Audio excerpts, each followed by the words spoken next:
Hi, I'm Dr. KJ Foster. Welcome to Fostering Resilience, where I bring you everything you ever wanted to know about addiction recovery. In today's video, I share with you the 12 steps of Alcoholics Anonymous. This is a part of my series that's all about 12-step recovery. So for those of you who already are familiar with my channel, maybe you're already familiar with the 12 steps, but maybe you're just clicking on my channel for the very first time, and I can't very well have a channel that's dedicated to addiction recovery without providing educational information about the 12 steps. So if you already know about the 12 steps, I still invite you to watch till the end of the video, because I'm going to be sharing the steps very quickly, very briefly, but then I'm going to be sharing a bit of a commentary at the end.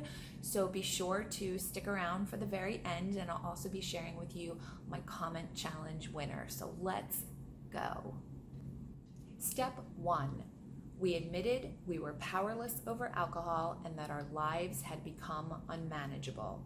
And there's two parts to this step. There's the powerless part, the powerlessness, and the unmanageability. And you can just replace the word alcohol for virtually anything. So replace alcohol with gambling, drugs, sex, emotions. Some of us are powerless over our emotions sometimes. So it just goes to show, like, you can apply this to anything, but it's about admitting that you've become powerless over this particular issue and that it's creating this unmanageability in your life. Step number 2, came to believe that a power greater than ourselves could restore us to sanity. And again, there's two parts to this step. It's about the power, okay? So in step 1, we admitted we were powerless, which I define as I can't do it myself. I can't do it on my own.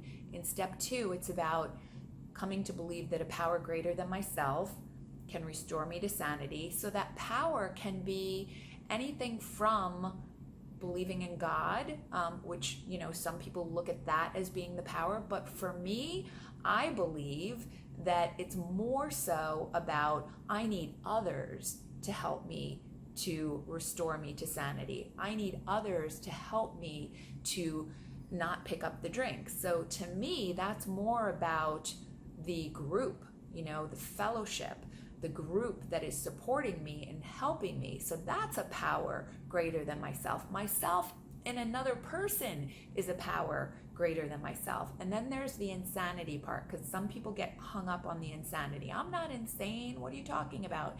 And if you're doing the same thing over again and expecting different results, that is the definition of insanity. So if you're struggling with any kind of compulsive behavior, there is an insanity component to that. So it's all about coming to believe that a power greater than ourselves can restore us to sanity.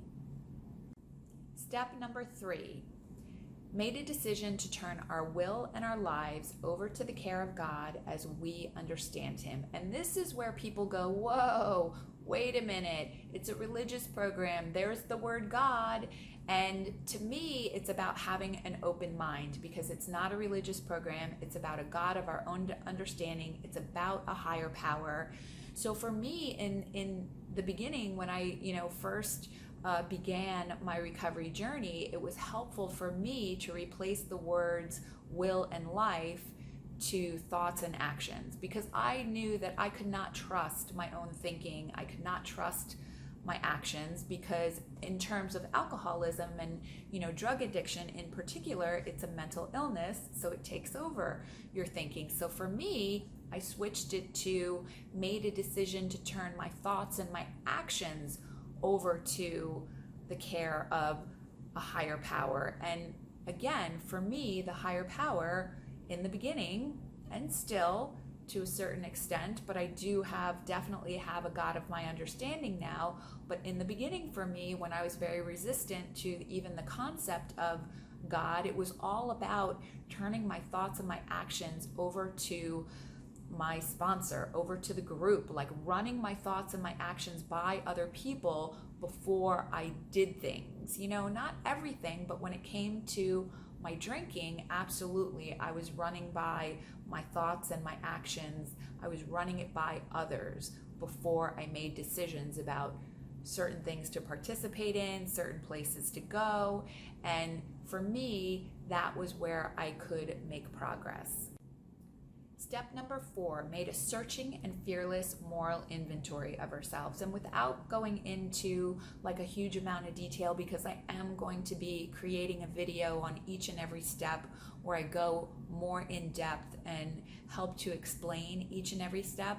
But just, a basic understanding of step 4 is that we're looking at our liabilities and our assets. We're really taking a good hard look at ourselves and looking for patterns, looking for ways in which, we can do things differently, things that, maybe are a part of my history of my behaviors that need to change. And so this is a part of the steps where we break it down and we take that mirror and we look at ourselves, and it's not about beating ourselves up. It's not about shame and, look at all the horrible things that I've done. It's not about that at all. It's about an inventory.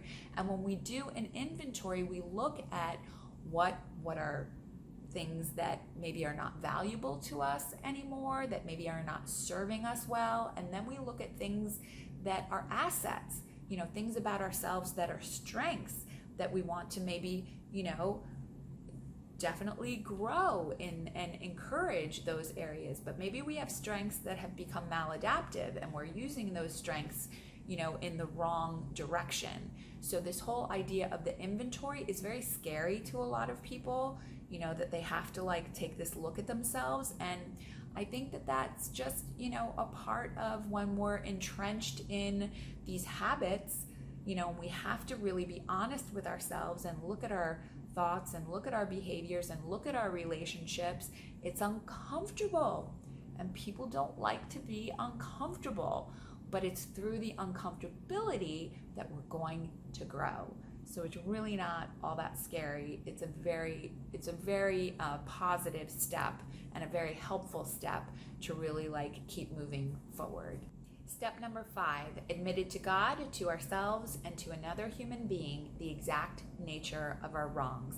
And I believe that it's really not step 4 that people get all real nervous about. It's the fact that they're sharing their step 4 in step 5 with another human being. And so to me, the real critical part about step 5 is who you share it with, and that you don't have to share it with your sponsor and your support group. You can share step 5 with anybody. The steps are all about doing it with another person, sharing this information, talking it through with another human being. And that other human being does not have to be a sponsor. It can be, if you're religious, it can be a clergy person, it can be a therapist, it can be your sponsor. The important point about this is that you're doing it with someone that you trust and that is going to provide you with empathy, because that's where the whole Me Too experience happens. You share with another person these things that maybe you're not proud of, these things that maybe you did, as a part of the insanity and unmanageability of whatever issue you're struggling with.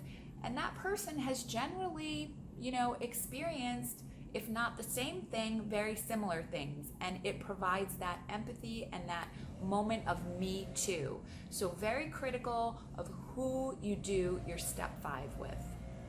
Step number 6, we're entirely ready to have God remove all of these defects of character.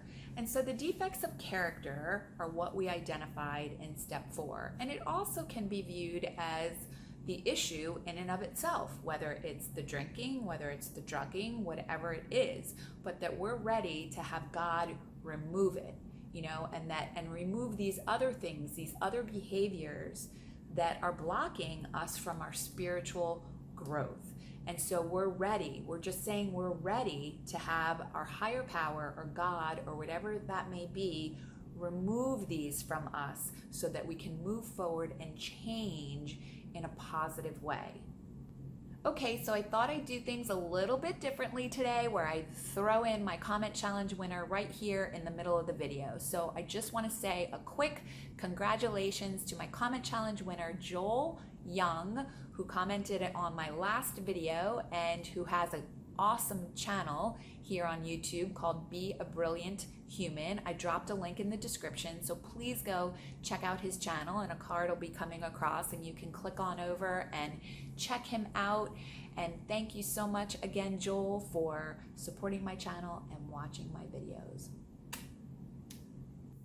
Step number 7, humbly asked him to remove our shortcomings.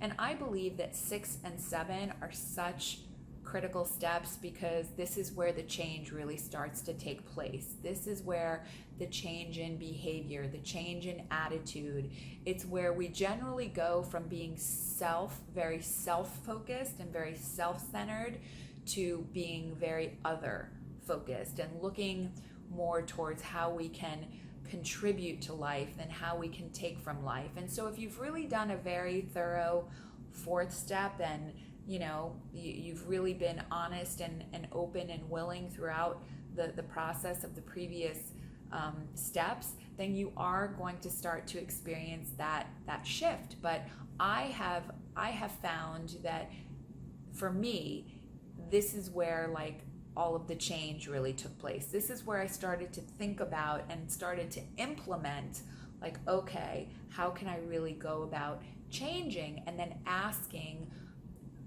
whatever higher power that you believe in, really utilizing that as a source for power and a source for strength in terms of changing. So, for example, anger was a big one of my character defects and something that I used to struggle with because I stuffed a lot of emotions and I would wind up exploding. And I started to think to myself that if I ever got angry, it meant that I wasn't being spiritual. And I learned that it wasn't about not getting angry.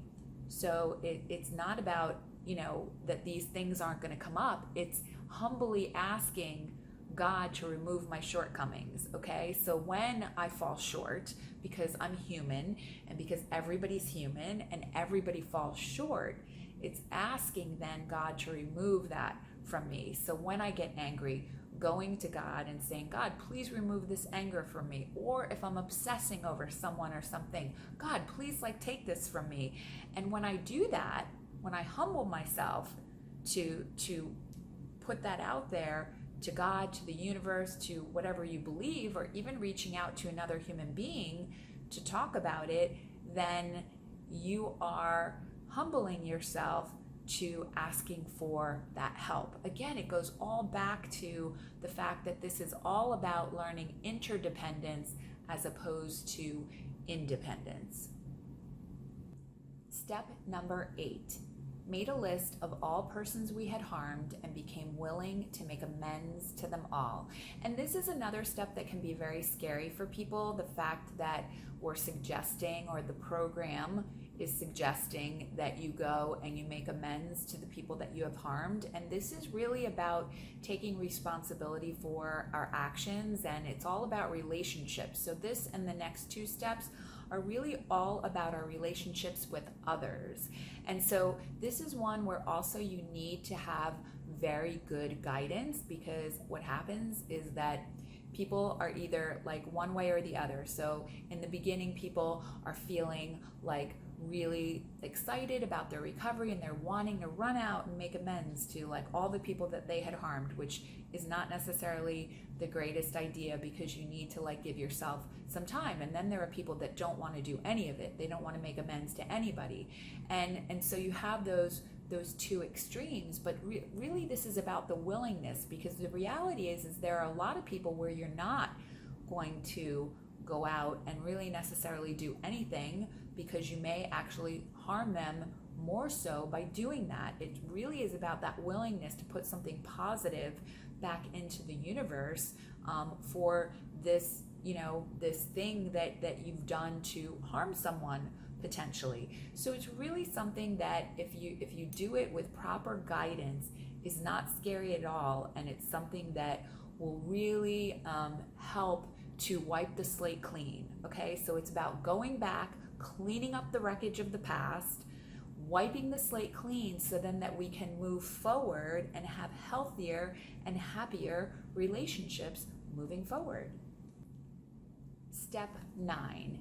Made direct amends to those people, except when to do so would injure them or others. And again, what I shared about step 8 is that you may not actually go and make an amends to person if by doing so, by going and making that amends, you could potentially injure them or create more distress for them than if you just left it alone and you left that individual alone. Again, which is why it's very important that you have proper guidance and that you don't just go rogue and start like doing it all on your own, because it really is a very sensitive area for some people, and some people might rationalize and justify that, you know, oh, I need to go and be 100% honest with this person and I need to tell them like what I did or what happened, when actually if you did that, you would be further harming that person. So it's all about, no, we don't want to create more harm. We don't want to create more harm for ourselves either. So really, like this, again, I want to emphasize this because these two, you know, 8 and 9 can be very tricky in terms of making sure that we're just putting something positive back into the universe, to kind of create a balance for what may have happened in the past, and cleaning up those relationships as best we can to the best of our ability so that we can then move forward with a clear mind. And as things come up, which is the next step we'll go into, as things come up, we can then be taking responsibility for our actions on a daily basis. Step number 10. Continued to take daily inventory, and when we were wrong, promptly admitting it. So this is where, okay, we've cleaned up the wreckage of the past, we're starting from a clean slate, we've taken stock of our lives, we've looked at the ways in which we want to change and that we're going to change, and then we start from this clean slate and we move forward, and then we're just checking ourselves on a daily basis. Have I harmed anybody? Have I said anything that maybe I shouldn't have said? Do I need to reach out to that person and make an apology? So it's about this daily inventory of continued spiritual growth. Speaking of spiritual growth, step 11 is sought through prayer and meditation to improve our conscious contact with God as we understand God, praying only for knowledge of His will for us and the power to carry that out. So prayer and meditation are our channels through which we make contact with the God of our understanding, with a higher power. So it's that willingness to continue to do this on a daily basis, looking for ways in which we can continue to grow and carry out whatever God's will is for us. And finally, step number 12, having had a spiritual awakening as a result of these steps, we tried to carry the message to others. So in this case, I'm talking about Alcoholics Anonymous. So you would say other alcoholics, but you fill in the blank, X, Y, and Z, because again, these are steps that have been modified to, address a multitude of different issues. So having had a spiritual awakening as a result of these steps, we tried to carry the message to others and practice these principles in all our affairs. And lastly, as I promised, I just have a very brief commentary on the 12 steps, and this is not at all like promoting any 12-step program in particular.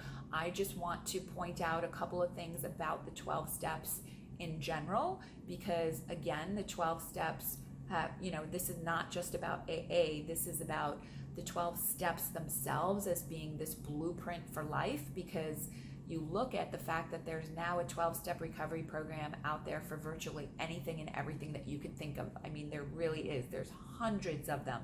And that just goes to show how effective these 12 steps are. And so I just want to point out, number one is that if you go back and you review the steps, you're not going to find the word I in there anywhere. It's all we, it's all our, and so it's something that's meant to do with others. So it's not something that you're meant to do alone, and it is really about connection, about connecting to others, and it's about relationships. It's not about religion. And if you can just keep an open mind when it comes to that word God, and I think that in some of the various groups, they've modified the steps. They've obviously modified them to represent higher power in places, but I think that they've also modified them for certain belief systems. And I personally believe that they're so effective that they should be taught in school, and that kids should learn them from a young age, because it's such a really great way to develop that relationship with self and to learn how to have healthy relationships with other people. So that's my own personal commentary there on the 12 steps. I'm going to be creating videos on every single step and go in depth more about each step to help people to understand them better. So by the time you're watching this, they may already be a part of my channel. So go and check it out, and they may be there. But as of the date of this filming, I have not done that yet, because I just began my whole series on 12-step recovery. I'm also going to be doing a series on smart recovery, celebrate recovery, and lots of other ways in which people choose to get sober. So definitely tune in for those. But in the meantime, if you have liked this video, please give me a thumbs up. And if you haven't subscribed to my channel yet, please click on the red subscribe now button, which should be somewhere below.